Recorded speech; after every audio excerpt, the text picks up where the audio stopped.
आजको हाम्रो यो नयाँ बसाइमा चाहिँ तिमीहरू सबैलाई स्वागत छ र नमस्कार फेरि एकपटक। हामी आज यो कक्षा 7 को दूरी र स्थानान्तरण भन्ने शब्दमा चाहिँ एकछिन चर्चा गर्छौं र त्यसका साथसाथै यो स्केलर परिमाण अनि भेक्टर परिमाण भन्ने बारेमा पनि केही जानकारी लिन्छौं।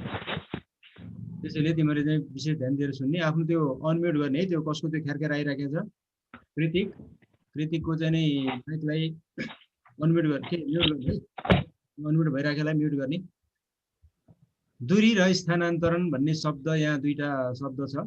हुन त हेर्दाखेरि उस्तै उस्तै लाग्छ, तिमीहरूले पेज नम्बर 16 मा हेर्न सक्छौ। त्यहाँ के दिएको छ भन्दाखेरि एउटा क भन्ने बिन्दु र अर्को ख भन्ने बिन्दु, दुईटा बिन्दु छ। एउटा के भयो? पेज नम्बर कति हो? Page number 16। अनि त्यहाँ तिमीहरूले देख्छौ एउटा चाहिँ क भन्ने बिन्दुबाट ख भन्ने बिन्दुसम्म चाहिँ कोही जान खोजिराखेको छ र यो जाने बाटो चाहिँ 3वटा देखाइरहेको छ त्यहाँ। हुन त अब 3वटा भन्दा फरक फरक बाटो पनि हुन सक्छन्, 4वटा 5वटा 6वटा 10वटा पनि हुन सक्छन् हैन, यो फरक फरक बाटो हुन सक्छ। यसमध्ये अब एउटा बाटो यहाँ देखाए अनुसार कबाट ए हुँदै खसम्म पुगेको छ र अनि फेरि खबाट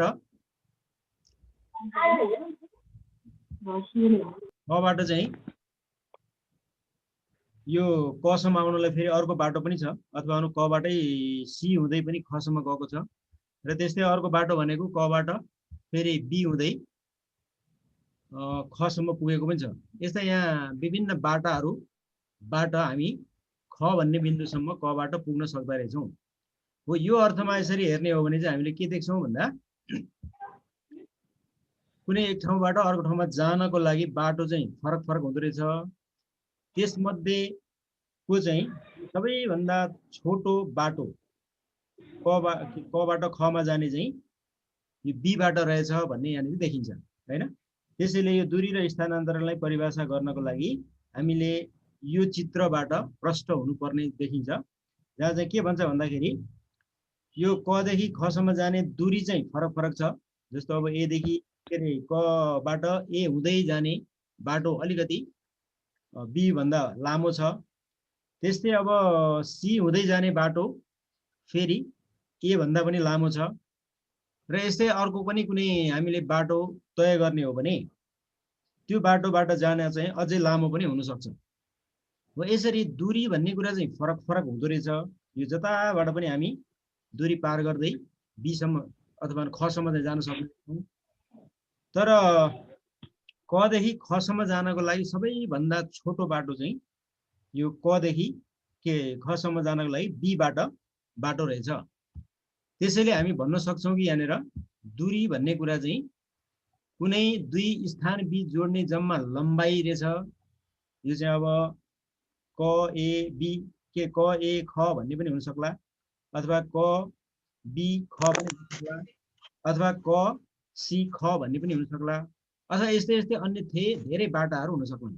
हो, यो दुईटा स्थानलाई जोड्ने जुन लम्बाइ छ त्यो लम्बाइलाई चाहिँ हामी दूरी भन्न सक्छौँ। यो जुनसुकै ठाउँतिरबाट जतासुकैबाट पनि जान सक्छ। त्यसैले दूरी जम्मा जम्मी के रहेछ भन्दाखेरि दुईटा क ए ख चाहिँ क बी ख अथवा क सी ख भन्ने जुनसुकै दुईटा जोड्ने लम्बाइ हुन सक्दो रहेछ। त्यसैले हामी दूरी भन्न सक्छौँ। भने अब स्थानान्तरण भन्यो भने चाहिँ यो सबैभन्दा छोटो बाटो, यसमा कुनै अर्को अप्सन हुँदैन है। कुनै दुईवटा स्थानहरू सबैभन्दा छोटो दूरी जुन छ त्यो छोटो दूरीलाई नै हामीले चाहिँ स्थानान्तरण भन्न सक्दो रहेछ है। त्यसैले यो स्थानान्तरणमा चाहिँ कुनै अन्य बाटोहरू चाहिँ अपनाउन पाइँदो रहेनछ। तर दूरीमा चाहिँ हामीले विभिन्न अन्य स्थानहरू अथवा अन्य ठाउँबाट पनि जान सक्ने बाटो हुँदो रहेछ। त्यसैले दूरीलाई र स्थानान्तरणलाई हामीले यसरी चिन्न सक्छौँ। यो स्थानान्तरण भनेको जम्मा जम्मी एउटै मात्रै बाटो हुँदो रहेछ, त्यो सबैभन्दा छोटो दूरी अथवा एक ठाउँबाट अर्को ठाउँमा पुग्नको लागि सबैभन्दा छोटो बाटो जुन हुन्छ त्यो बाटोलाई नै हामीले स्थानान्तरण भन्छौँ। अथवा भनौँ कुनै पनि वस्तु कति चाहिँ फरक पर्यो अथवा भनौँ त्यसले चाहिँ कति दूरी कति ठाउँ चाहिँ पार गर्यो भन्ने कुरा यहाँ हेर्ने हो भने यो चित्रमा क देखि ख सम्मको दूरी चाहिँ खासमा चाहिँ यो पार गरेको रहेछ। यो जताबाट गयो भने जान चाहिँ कहाँ पुग्यो भन्दाखेरि कबाट खमा पुग्यो भन्ने कुरा हो है। त्यसैले यो कबाट खमा पुग्नको लागि आवश्यक पर्ने सबैभन्दा छोटो दूरीलाई चाहिँ हामी स्थानान्तरण भन्दो रहेछौँ भने यो जुनसुकै बाटो अपनाएर एक ठाउँबाट अर्को ठाउँमा पुग्ने जुन लम्बाइ छ त्यो लम्बाइलाई चाहिँ हामी दूरी भन्दो रहेछौँ। यसमा सायद क्लियर भयो होला तिमीहरूलाई कुरा है। अनि त्यो आधारमा हेर्ने हो भने जस्तो कि अब तिमीहरू आफ्नो घरबाट स्कुल पुग्ने त्यहाँ धेरैवटा बाटोहरू हुन सक्छन्। त्यो बाटो मध्ये तिमीहरू कुन चाहिँ बाटोलाई चाहिँ छोटो मान्छौ अथवा छोटो बाटो अपनाएर तिमीहरू स्कुल पुग्छौ त्यो चाहिँ स्थानान्तरण रहेछ। छोटो बाटोबाट गएको चाहिँ तिमीहरू होइन खोलापारीबाट जाने खोलावारीबाट जाने अथवा अन्त कतै साथीको घरबाट जाने भन्ने कुरा छ भने त्यसलाई चाहिँ हामी यसरी दूरी भन्दा रहेछौँ। त्यो दूरी चाहिँ लामो छोटो जति पनि हुनसक्छ, छोटो दूरी पनि हुनसक्छ अथवा लामो दूरी पनि हुनसक्छ। यसमा कुनै दिशा हुँदैन अथवा कुनै पनि पूर्व वा पश्चिम वा उत्तर वा दक्षिण भन्ने कुरा कतैतिर गइराख्नु परेन। तर यो स्थानान्तरणमा चाहिँ हामीले हेर्ने हो भने दुईटा स्थान बीचको सबैभन्दा छोटो दूरी भनेको चाहिँ ठ्याक्कै एक ठाउँबाट अर्को ठाउँमा जाने कि चाहिँ त्यो पूर्वतिर गएको हुनु पर्यो कि पूर्व उत्तरको कुनातिर गएको हुनु पर्यो वा चाहिँ पश्चिमतिर गएको हुनु पर्यो। त्यसैले यसमा चाहिँ दिशा उल्लेख गर्नुपर्छ। यसमा दिशा हुँदैन।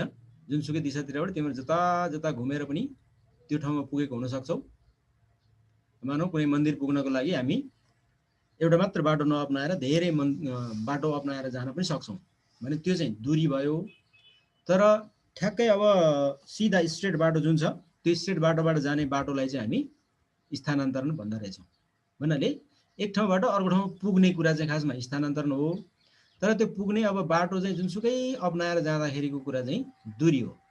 यसरी दूरी चाहिँ लामो छोटो हुनसक्छ तर सबैभन्दा छोटो दूरी भयो भने त्यो चाहिँ नै स्थानान्तरण हुँदो रहेछ। यसरी हामीले दूरीलाई र स्थानान्तरणलाई बुझ्न सक्छौँ। भने योभन्दा अर्को शब्द छ हामीसँग फेरि स्केलर र भेक्टर भन्ने शब्द। यो दुवै चाहिँ निश्चित परिमाण हो। परिमाण भनेको चाहिँ तिमीलाई थाहा छ होला यो चाहिँ मात्रा हो। यो मात्रा अथवा परिमाणलाई चाहिँ हामीले दुई ढङ्गबाट हेर्न सक्छौँ। एउटा स्केलर परिमाण र अर्को भेक्टर परिमाण। अब स्केलर र भेक्टरलाई हामीले यसरी हेर्न सक्छौँ। स्केलर भनेको चाहिँ मान वा भनौँ परिमाण अथवा मात्रा वा भनौँ म्याग्निच्युड मात्र भएको यदि कुनै नाप छ भने त्यो नापलाई चाहिँ हामी स्केलर परिमाण अथवा स्केलर क्वान्टिटी भन्न सक्छौँ है। यो मानलाई हामी क्वान्टिटी भन्छौँ अथवा यसलाई म्याग्निच्युड पनि भन्न सकिन्छ मात्रा हो। यो मात्रै छ भने है अघि भनेको जस्तो कि दूरीमा हामीले हेर्ने हो भने त्यहाँ चाहिँ जस्ट एउटा लम्बाइ मात्रै छ। जम्माजम्मी कति लम्बाइ पार गर्यो अथवा त्यसले चाहिँ कहाँदेखि कहाँसम्म गयो कताबाट गयो भन्दैन कि कहाँदेखि कहाँसम्म गयो भन्ने कुरा गर्छ। र त्यो जानको लागि त्यहाँनिर चाहिँ दूरी हुने गर्छ अथवा भनौँ जस्ट एउटा कुनै लम्बाइ हुन्छ हो। त्यो लम्बाइलाई चाहिँ हामीले स्केलर परिमाणको एउटा उदाहरणको रूपमा लिन सक्छौँ। कुरा बुझ्यो होला। यसमा चाहिँ मात्रा मात्रै हुने भयो। कति लामो बाटो हिँड्यो भन्ने कुरा मात्रै रह्यो अथवा छोटो बाटो हिँड्यो कता बाटो हिँड्यो कुन पूर्वतिर गएर गयो कि पश्चिमतिरबाट गएर गयो कि भन्ने कुरा चाहिँ यसमा रहेन भने त्यस्तो परिमाणलाई चाहिँ हामी स्केलर परिमाण भन्छौँ। भनेदेखि यसका उदाहरणहरू मैले अघि पनि भनिसकेँ। यसमा एउटा दूरी अहिले भर्खरै हामीले पढेको कुरा यो दूरी भन्ने कुरा यहाँ हुनसक्छ। त्यस्तै अर्को पिण्ड भन्ने कुरा। अब पिण्डमा पनि कुनै दिशा हुँदैन अथवा यो पूर्वतिरको पिण्ड हो कि पश्चिमतिरको पिण्ड भन्ने कुरा यसमा हुँदैन। यसमा जस्ट मात्रा मात्रै हुन्छ किनभने वस्तुमा रहेको कुल परिमाण भनेकै त्यसको पिण्ड हो। त्यस्तै अब समय यति घण्टा उति घण्टा भनेपछि यो पूर्वतिरको घण्टा कि पश्चिमतिरको घण्टा भनिरहनु परेन। त्यसैले समयमा पनि अब कुनै दिशा उल्लेख गर्नु पर्दैन। त्यसैले यसलाई हामीले चाहिँ के भन्न सक्छौँ स्केलर परिमाण भन्न सक्छौँ। भने यस्तै गरी अर्को वेग भन्ने छ। वेग भनेको चाहिँ कुन चाहिँ वस्तु कति घुमिराखेको छ अथवा चलिराखेको छ कतिको दरमा भन्ने कुरालाई हामी वेग भन्छौँ। यो खासमा चाहिँ अङ्ग्रेजीमा स्पिड भन्ने कुरा हो। यो स्पिड कुनै वस्तु स्पिड कति छ त्यसको अब यो कतातिर छ भन्ने कुरा भनिँदैन। स्पिडको लागि पनि यो पूर्वतिरको स्पिड हो कि पश्चिमतिरको भनेर भनिँदैन अथवा यसमा हामी के बुझ्छौँ भने मात्रा मात्रै लागेको हुन्छ भन्ने बुझ्छौँ।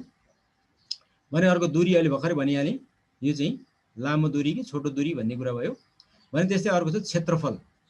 कुनै पनि ठाउँ ओगटेको छ भने त्यो ओगटेको कता पूर्वतिर कि पश्चिमतिर भन्ने कुरा रहेन, यो पनि कति ओगट्यो, 2 वर्ग मिटर वा 4 वर्ग मिटर वा 5 वर्ग मिटर भन्ने कुरा रह्यो। त्यसैले यो क्षेत्रफललाई पनि हामी मान मात्रै भएको भन्न सक्छौँ र त्यो पनि एक प्रकारको स्केलर परिमाण हो भनिन्छ। त्यसैले स्केलर परिमाणको उदाहरण हामीले यसरी लिन सक्छौँ। योभन्दा फरक फरक अन्य परिमाणहरू पनि छन्। जस हामीले यहाँ बुझ्नु पर्यो के भन्दाखेरि जुन वस्तुको मात्रा मात्रै हुन्छ त्यो मात्रा मात्रै भएको वस्तुलाई नै अथवा त्यसको यो मात्रालाई नै यो स्केलर परिमाण भनेर भनिन्छ। भनेदेखि अब भेक्टरलाई हामीले बुझ्नको लागि चाहिँ यसरी लिन सक्छौँ, मान अथवा मात्रा छ र साथसाथै दिशा पनि छ। मात्रा र दिशा, म्याग्निट्युड एन्ड डिरेक्सन, यो दुवै भएको नापलाई चाहिँ हामी भेक्टर परिमाण भन्छौँ। जसरी अघि स्थानान्तरको कुरा गरियो हामीले दूरी सँगसँगै, हो त्यो स्थानान्तरण भनेको सबैभन्दा छोटो रहेछ। त्यो छोटो चाहिँ अब यताबाट यता गयो कि छोटो, अथवा यताबाट यता गयो, त्यहाँभन्दा अरू कुनै अप्सन छैन। कि यताबाट यता जान्छ त्यो, कि यताबाट यता जान्छ, अथवा अरू यहाँ भेक्टरबाट स्केलर पुग्नको लागि कि चाहिँ यहाँबाट यहाँ जानु पर्यो यसरी सिधा, कि चाहिँ यहाँबाट यहाँ आउनु पर्यो। हो यस्तो परिमाण छ भने यहाँ हामीले देख्छौँ यहाँबाट माथितिरको दिशामा गयो अथवा यहाँबाट तलतिरको दिशामा आयो। तर अघि दूरीमा चाहिँ हामीले यताबाट यसरी घुम्दै जाँदाखेरि अब कुन दिशा भन्ने कुरै रहेन, होइन। अनि त्यस्तै अब यताबाट मानौ यता यता यता यता घुम्दैतिर यता यता घुम्दै घुम्दै घुम्दै घुम्दै गरेर यसरी आइपुग्यो भने यसमा पनि जस्ट मात्रा मात्रै गयो, होइन। तर यसमा चाहिँ के भयो, दिशा यो तलतिरबाट माथितिर गयो कि माथिबाट तल गयो कि पूर्वबाट पश्चिम गयो कि पश्चिमबाट पूर्व गयो कि भन्ने कुरा चाहिँ भयो भने त्यस्तो अवस्थामा चाहिँ हामी भेक्टर परिमाण भन्छौँ। मान र दिशा दुईटै परिमाण छ भने त्यस्तो नापलाई नै हामी भेक्टर परिमाण भन्छौँ। भने यसको उदाहरणको लागि हामी ठ्याक्क अब यो पिण्डको उस्तै उस्तै लाग्ने शब्द तौल भन्ने छ। पिण्ड चाहिँ स्केलर परिमाण हो भने त्यसको उस्तै लाग्ने यो तौल भन्ने चाहिँ भेक्टर परिमाण हो। हुन त तौल र बल उस्तै उस्तै कुरा हो, यसलाई हामी एउटै एकाइमा पनि नाप्छौँ र कुरा पनि एउटै हो। त्यसैले यो तौल र बल भन्ने कुरा चाहिँ कुन दिशामा लागेको हुन्छ भन्ने पनि हुन्छ। यो चाहिँ प्रायः जसो जहिले पनि गुरुत्व बलले आकर्षण गर्ने दिशातिर लागेको हुन्छ अथवा पृथ्वीको केन्द्रतिर लागेको हुन्छ, यसको दिशा उल्लेख गर्नुपर्छ। त्यस्तै गति भन्यो भने यो चाहिँ भेलोसिटी हो। यो वेग भनेको स्पिड भयो र गति भनेको भेलोसिटी, यो दुईटा पनि उस्तै उस्तै लाग्छ। तर यो दुवै भनेको चाहिँ वेग स्केलर परिमाणमा पर्छ भने गति चाहिँ भेक्टर परिमाणमा पर्छ। र गति भन्नु यो वेग भन्नुपर्दाखेरि मानौ अब यो चाहिँ 10 मिटर प्रति सेकेन्ड भनियो भने यो गति भन्नुपर्दा चाहिँ 10 मिटर प्रति सेकेन्ड पूर्वतर्फ भन्नुपर्ने हुन्छ अथवा 10 मिटर प्रति सेकेन्ड पश्चिमतर्फ भन्नुपर्ने हुन्छ। यसरी उल्लेख यो गर्दाखेरि चाहिँ मात्रा पनि छ, मान पनि छ र दिशा पनि छ भने त्यसलाई नै हामी भेक्टर परिमाण भन्छौँ। भने अघि भने जस्तो स्थानान्तरण अब यो तलबाट माथि हो कि पूर्वबाट पश्चिम हो कि भन्ने कुरा पनि एक ठाउँबाट अर्को ठाउँ कुन दिशाबाट गयो भन्ने कुरा चाहिँ उल्लेख गर्नुपर्ने हुन्छ। त्यसैले यसलाई हामी भेक्टर परिमाण भन्छौँ। भने अर्को चाहिँ चाप। चाप भनेको पनि जहिले पनि लम्ब रूपमा पर्ने गर्छ। त्यसैले यो लम्ब रूप भनेको चाहिँ कतातिर कुन दिशामा भन्ने हुन्छ, अथवा भने यो अझ तलतिर नै भन्ने पनि हुन्छ, है। तलतिरको दिशामा भन्ने हुन्छ चाप। त्यसैले यसलाई पनि हामी भेक्टर परिमाण भन्छौँ। यसरी स्थानान्तरणलाई हामी भेक्टर परिमाण भन्छौँ भने दूरीलाई स्केलर परिमाण भन्छौँ। अनि वेगलाई चाहिँ स्केलर परिमाण भन्छौँ भने गतिलाई भेक्टर परिमाण भन्छौँ। बल र तौललाई भेक्टर परिमाण भन्छौँ भने पिण्डलाई चाहिँ स्केलर परिमाण भन्छौँ। भने अब क्षेत्रफल अनि तापक्रम भन्ने पनि हुनसक्ला, त्यस्ता कुराहरूलाई चाहिँ हामी स्केलर परिमाण भन्छौँ भने यो चापलाई अनि अन्य यस्तै यस्तै प्रकारका जसमा चाहिँ हामीले दिशा पनि उल्लेख गर्नुपर्छ त्यस्ता परिमाण छन् भने त्यसलाई हामी भेक्टर परिमाण भनेर चिन्न सक्छौँ। अब आयो यहाँनिर वेग र गतिको कुरा। यो कुरा अहिले भर्खरै यहाँनिर हामीले भन्दै थियौँ। वेग भनेको चाहिँ एउटा स्केलर परिमाण हो भने गति भनेको चाहिँ भेक्टर परिमाण हो। त्यसैले यो दुवैलाई हामीले परिभाषित गर्नुपर्दा यसरी गर्न सक्छौँ। वेग भनेको प्रति एकाइ समयमा वस्तुले पार गरेको दूरीलाई वेग भनिन्छ अथवा स्पिड भनिन्छ भन्न सकिन्छ। यो चाहिँ युनिट सेकेन्ड टाइममा चाहिँ यो प्रति एकाइ समय भनेको चाहिँ 1 सेकेन्ड समय भन्दा पनि हुन्छ। 1 सेकेन्ड समयमा वस्तुले जति दूरी पार गर्छ त्यो दूरीलाई नै हामी त्यो वस्तुको वेग भन्छौँ। कुनै वस्तु चाल अवस्थामा छ भने त्यसले पक्कै पनि दूरी पार गर्छ र त्यो दूरी पार गरिरहेको अवस्था चाहिँ कस्तो छ अथवा त्यसले एक एक सेकेन्डमा कति कति दूरी पार गर्यो भन्ने कुरालाई नै हामी त्यो वस्तुको वेग भन्न सक्छौँ। भने गति चाहिँ ठ्याक्कै कुरा यही नै रहन्छ, तर अलिकति फरक के हुन्छ भन्दा त्यसमा चाहिँ निश्चित दिशा हुन्छ। प्रति एकाइ समयमा भन्ने कुरा माथिकै छ, अनि वस्तुले पार गरेको दूरी भन्ने पनि माथि नै छ, तर खाली फरक के आयो त भन्दा यहाँ एउटा निश्चित दिशातर्फ भन्ने चाहिँ शब्द फरक आयो। यतिले गर्दा मात्र यो गति र वेग चाहिँ फरक भयो। कुरा बुझ्यो होला? प्रति एकाइ समयमा निश्चित दिशातर्फ वस्तुले पार गरेको दूरीलाई वेग भनिन्छ भन्न सकिन्छ। भनेदेखि प्रति एकाइ समयमा वस्तुले पार गरेको दूरीलाई वेग भनिन्छ। यो चाहिँ वेग नभएर यहाँ गति हो है। फेरि यो शब्द चाहिँ यहाँनिर मिस्टेक भएको रहेछ। यो वेग होइन है, गति। प्रति एकाइ समयमा निश्चित दिशातर्फ वस्तुले पार गरेको दूरीलाई गति भनिन्छ अथवा यसलाई भेलोसिटी भनिन्छ भन्न सकिन्छ। यसरी दुईटा यो गति र वेगमा चाहिँ आउने एउटै मात्रै शब्द रहेछ, त्यो निश्चित दिशा भन्ने फरकपना है। त्यसैले यो भेक्टर भयो गति भने, वेग चाहिँ स्केलर परिमाण भयो। अब वेग र गतिलाई नाप्ने दुवैको यो लगभग परिमाण चाहिँ एउटै रहेछ, किन भन्दाखेरि पार गरेको दूरी नै रहेछ होइन। यो पनि निश्चित समयमा पार गरेको दूरी नै रहेछ, यो पनि निश्चित समयमा पार गरेको दूरी हो। त्यसैले यो चाहिँ नाप्ने एकाइ फरक नभएर एउटै हुन्छ। वेग र गतिको नाप्ने एकाइ चाहिँ यो मिटर, यसलाई हामी पढ्दाखेरि यो मिटर प्रति सेकेन्ड भनेर पढ्छौँ। वेग र गतिको नाप्ने एकाइ भनेको मिटर प्रति सेकेन्ड रहेछ र मिटर प्रति सेकेन्डलाई लेख्ने तरिका चाहिँ एम का मुनि एस अथवा m/s भनेर लेख्छौँ। एस भनेको सेकेन्ड हो भने एम भनेको मिटर हो र यसलाई पढ्दाखेरि चाहिँ हामी मिटर प्रति सेकेन्ड भनेर पढ्छौँ। एम अपन एस लेखे तापनि पढ्दा चाहिँ हामी यसलाई भन्दा चाहिँ मिटर प्रति सेकेन्ड भनेर पढ्छौँ। अब यो दुवैमा के भिन्नता छ त, फरक चाहिँ के छ भन्ने कुरालाई हामी यहाँनिर एकताल हेरौँ। त्यो वेग भनेको अघि भर्खरै भनिसकेका छ हामीले, यसको परिभाषा एउटा लेख्न सकियो। प्रति एकाइ समयमा वस्तुले पार गरेको दूरीलाई वेग वा स्पिड भनिन्छ भने यतापट्टि हामी भन्न सक्छौँ प्रति एकाइ समयमा निश्चित दिशातर्फ वस्तुले पार गरेको दूरीलाई भेलोसिटी वा गति भनिन्छ भनेर चाहिँ दिन सकिँदो रहेछ। त्यस्तै अर्को छ वेग चाहिँ स्केलर परिमाण हो, किनभने यसमा चाहिँ मात्रा मात्रै छ भने गति चाहिँ भेक्टर परिमाण हो, किनभने यसमा मान र दिशा दुवै छ अथवा मात्रा र दिशा दुवै छ। त्यस्तै अर्को छ वेगमा चाहिँ दिशा जनाउनु पर्दैन, यसमा चाहिँ कुन डिरेक्सन भन्ने कुरा चाहिँ उल्लेख गर्नु परेन, तर गतिमा चाहिँ डिरेक्सन अथवा दिशा जनाउनु पर्छ। किन भन्दा यो पूर्वतिर गयो कि पश्चिमतिर अथवा कुन तलबाट माथि गयो कि माथिबाट तल आयो अथवा कताबाट कता गयो भन्ने कुरा यो गतिमा चाहिँ देखाउनु पर्छ। त्यसैले यो भेक्टर परिमाण भयो, तर वेगमा चाहिँ दिशा उल्लेख गर्नु पर्दैन, त्यसैले यो चाहिँ स्केलर परिमाण भयो। यसरी हामीले गति र वेगलाई भिन्नताका साथ पनि परिचित हुन सक्छौँ। अब यसपछिको कुरा छ हामीसँग समान गति र असमान गति भन्ने, यो पेज नम्बर 18 मा। पेज नम्बर 18 मा छ समान गति र असमान गतिको कुरा। यसमा छ समान गति भनेको चाहिँ के हो भन्यो भने यो चाहिँ प्रत्येक एकाइ समयमा यदि कुनै वस्तुले उति नै दूरी बराबर दूरी पार गर्छ भने त्यस्तो गतिलाई हामी समान गति भन्न सक्छौँ। र यसको परिभाषा यसरी लेख्न सक्छौँ, कुनै वस्तुले प्रत्येक एकाइ समयमा उत्तिकै दूरी पार गर्दछ भने त्यस गतिलाई नै हामी समान गति भन्छौँ। तिमीहरूको बुकमा यहाँ पेज नम्बर 18 मा दिएको चित्र हेर्न सक्छौ। यहाँ कबाट खसम्म 10 मिटरको दूरी छ, खबाट गसम्म पनि 10 मिटरको दूरी, गबाट घसम्म 10 मिटर अनि घबाट ngसम्म पनि 10 मिटरको दूरी छ। र यो प्रत्येक दूरी बराबर देखिन्छ। अनि समय हेर्ने हो भने सुरुमा कमा हुँदा यो 0 सेकेन्डमा थियो भने खमा पुग्दा 1 सेकेन्ड, अनि खबाट गमा पुग्दा 2 सेकेन्ड, गबाट घमा 3 सेकेन्ड, घबाट ngमा 4 सेकेन्ड हुँदाखेरि हामी यहाँ के बुझ्छौँ भन्दाखेरि एक एक सेकेन्ड समयमा 10-10 मिटरको दूरी पार गरेको रहेछ। त्यसैले यसलाई हामी के भन्न सक्छौँ भन्दा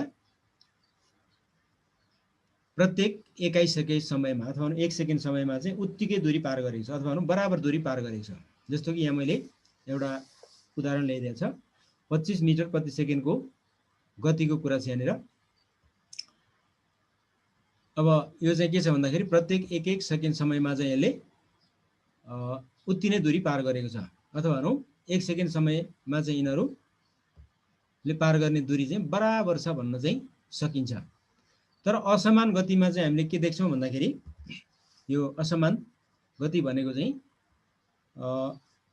हिँड्ने गति फरक फरक भनौँ न, अथवा भनौँ यसलाई छोटकरीमा बुझ्ने हो भने हिँडाइ चाहिँ यसको फरक फरक, कहिले बढी कहिले घटी, कहिले धेरै दूरी पार गर्छ कहिले चाहिँ थोरै दूरी पार गर्छ, तर समय चाहिँ बराबर छ भने त्यस्तो किसिमको गतिलाई हामी असमान गति भन्न सक्छौँ, जसलाई इङ्ग्लिसमा चाहिँ भेरिएबल भेलोसिटी भन्न सकिन्छ।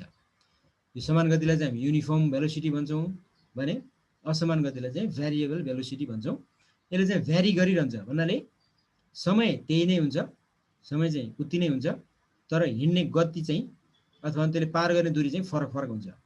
त्यसैले यसलाई चाहिँ हामी परिभाषा यसरी लेख्न सक्छौँ, कुनै वस्तुले प्रत्येक एकाइ समयमा फरक फरक दूरी पार गर्दछ भने त्यस गतिलाई नै असमान गति भेरिएबल भेलोसिटी भनिन्छ भनेर चाहिँ बुझ्न सकिन्छ।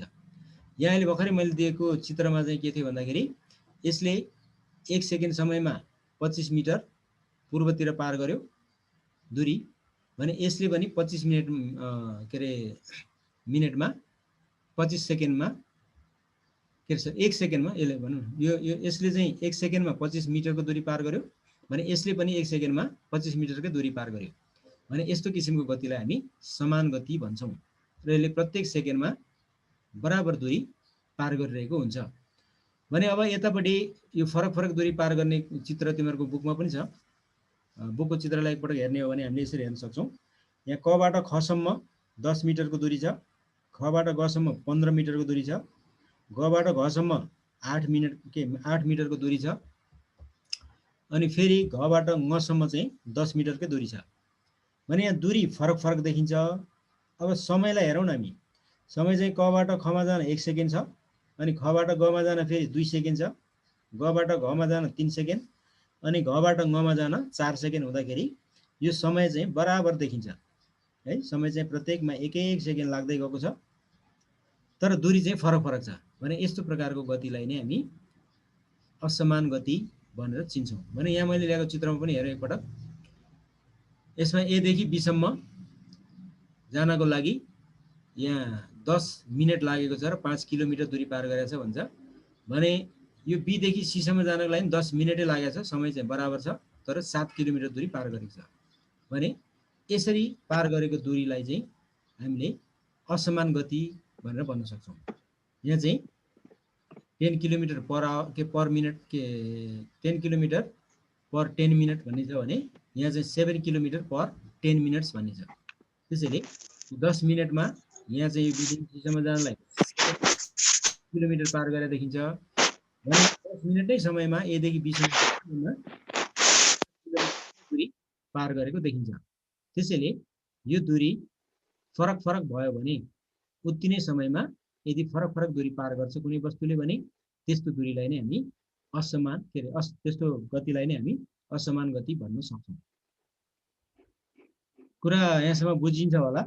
अब यसको उदाहरणको लागि हामीले लिन सक्छौँ यो युनिफर्म भेलोसिटी। त्यसले के को हुन्छ त भन्यो भने एउटा घडीको आफै हुन्छ, किनभने घडीले प्रत्येक 1-1 घण्टामा 1-1वटा स्थान चाहिँ परिवर्तन गरिराखेको हुन्छ। घडीको हिँड्ने जुन गति छ त्यो गतिलाई नै हामी समान गति भन्न सक्छौँ भने यस्तै गरी अर्को चाहिँ अब तारा र ग्रहहरूको जुन चाल छ त्यो चाललाई पनि हामी समान गति भन्न सक्छौँ। तर अब मोटर गाडीहरूको गति चाहिँ फरक फरक हुँदो रहेछ भन्ने कुरा हामीले देखिसक्यौँ होइन। कहिले चाहिँ बाटो सफा छ अथवा बाटो खाली छ भने त्यहाँनिर बढी स्पिडमा अथवा बढी गतिमा चाहिँ गुडाइराखेका हुन सक्छौँ भनेदेखि जहाँ चाहिँ अब ग्राभल बाटो छ अथवा खाल्टाङ खुल्टिङ बाटो छ भने त्यस्तो बेलामा दूरी पार गर्दाखेरि यसले बिस्तारै हिँड्ने गर्छ र थोरै मात्रै हिँड्छ।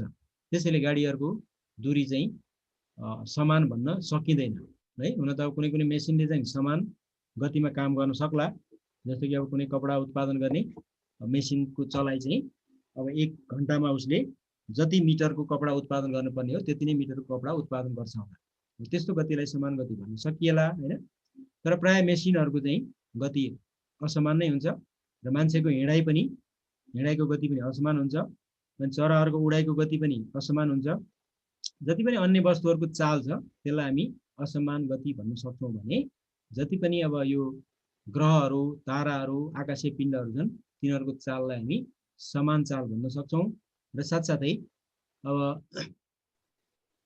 यो के अरे मेसिन अन्तर्गतको चाहिँ घडी वा चाहिँ कुनै कुनै कारखाना फ्याक्ट्रीहरूको मेसिनहरूको चाहिँ चाल समान हुन सक्छ, अन्यथा अरू सबैको चाल हामी असमान चालको रूपमा लिन सक्छौँ। र आज हामीले सिक्नुपर्ने कुराहरू यिनै थिए हैन। अब यसमा हुन त सम्बन्धित योसँग सम्बन्धित हिसाबहरू पनि छन्, अनि अर्को प्रवेग भन्ने पनि छ। यी कुराहरूलाई चाहिँ म अर्को दिन फेरि तिमीहरूलाई लिनेछु। आजलाई चाहिँ हामी यति मात्रै अध्ययन गर्छौँ। धन्यवाद तिमीहरूलाई ज्ञानी भएर सुनिदिएकोमा, र सायद बुझ्यौ पनि होला यी कुराहरू। र यसमा अब केही प्रतिक्रियाहरू छ, तिमीहरूको नबुझेका कुराहरू छन् भनेदेखि चाहिँ तिमीहरूले सोध्न सक्छौ।